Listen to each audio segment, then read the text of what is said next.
Yes, guys. Ryjack back here for another video. Was doing a live stream and looks like it shut down. So sorry, apologies for that. I will just do a video you guys can watch on demand. No big deal.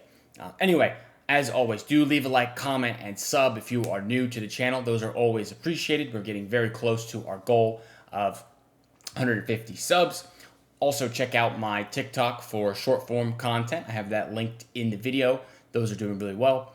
Gaining a lot of followers on there as I keep posting and everything. So very much appreciated for the support that I keep getting. Anyway, let's talk about Wolves. Big one tomorrow. I'll get right into it. 3 o'clock for me, 8 o'clock local time, of course, for you guys over there in the UK.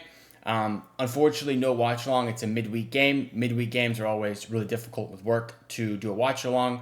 If it was on a Saturday or Sunday, I definitely would do a live stream watch along, but not for this one tomorrow. Now, if we look at the table, just to take a look, we do see Forest lost today. Pretty poor performance from them in what I was able to see. 2-0 to Brentford, keeping them on 60 points and keeping up City in 4th place, which is very, very nice. 4 games to go, 4 finals, as Pep likes to say. Very tight race, obviously, with Newcastle, City, Chelsea, Forest, all within 2 points of each other, and 4 teams going for 3 spots. Villa are in with a shout, but maybe just falling out of the race slightly. Anyway, Wolves, they're on great form, as clearly noticed here. 5 wins in a row.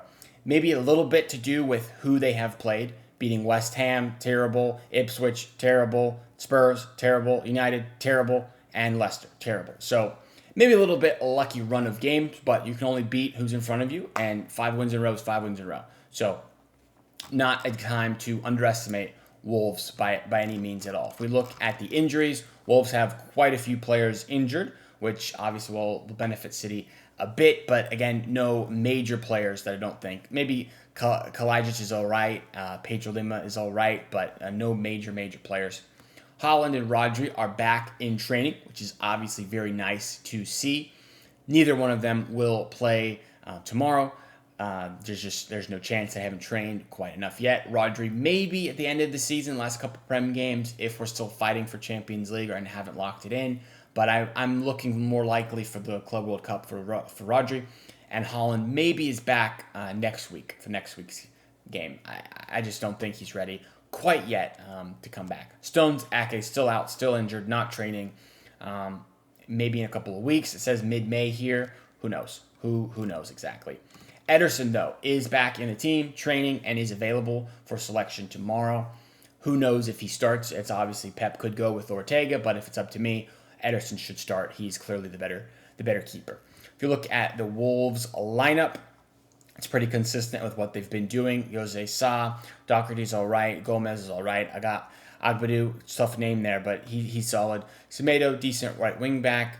Nori, very high quality left wing back. Linked with City, linked with a lot of other clubs. Might get a move this summer. Andre, the former City linked player, he wanted City more than City wanted him. That's for sure. Never went in for a deal, but he seems to be having an all right season. João Gomez, very impressive midfielder, going a bit under the radar as well.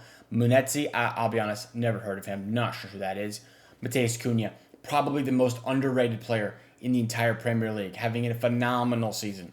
Looks likely to move to Manchester United.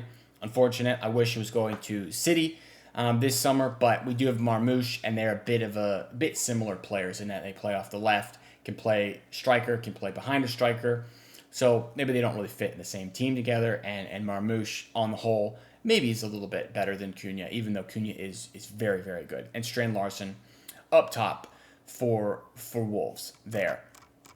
If you see here, our head-to-head games. City have kind of dominated, at least recently.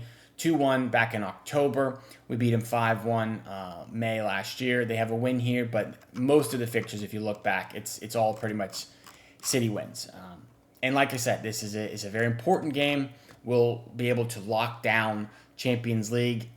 Not 100%, but given who the other teams around us play, I don't expect them all to win this weekend. I think a win nearly locks us in for Champions League for sure for me. So I do want to look at building a lineup with you guys. So do comment who your starting 11 would be. I'll just do mine really quickly here. In goal, like I said, I am going to go with Ederson. I think he's clearly by mile better than Ortega, and he'll be most likely leaving, unfortunately. And we got to play him as much as we can while we still have him. The back line is interesting. We've been very, very good recently, and I'm thinking we keep the back line as is. There's a couple options in changing it. You could bring in Akanji, who's back from injury and has some bench minutes in the last couple of games. You also have Abdulkadir Kusanov. He's able to come back in the team. He could play right back. He could give rest to Diaz or Gvardiol there.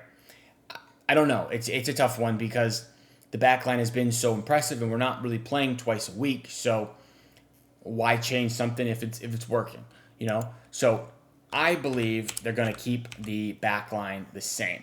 I think you're going to see Nico O'Reilly at left back. If I could find him.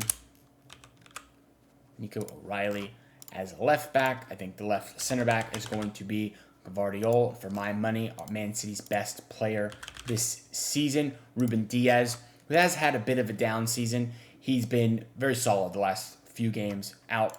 And holding down the right back position is still going to be Mateus Nunes. Now, Rico Lewis deserves a shout. He obviously played very well on the weekend and got himself a early goal, and was really good. Pep likes to say he's very good in the small spaces in the pocket. So maybe we get a Rico Lewis start as a midfielder. I think that's possible, and I think I'm going to go with it. I think he has earned it. He was very good in that game, and it's fine with me. I'm fine with that.